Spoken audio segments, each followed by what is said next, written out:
өсөхөд хамгийн гол чухал зүйл удамшил байдаг. Нэгдүгээр хамгийн гол зүйл удам. Ээж аав өндөр байх юм бол тэр хүүхд өндөр болох нь баталгаатай гэсэн үг.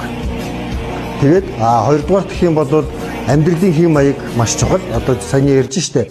Идж байгаа хоол хүнс бас их чухал. Зөв сайн унтах хэрэгтэй, зөв сайн амрах хэрэгтэй, нойроо маш сайн авах хэрэгтэй. Одоо өсөж байгаа хүүхдүүд бол ер нь бол 10 цаг унтдаг ямар ч гэдэг хэрэгтэй.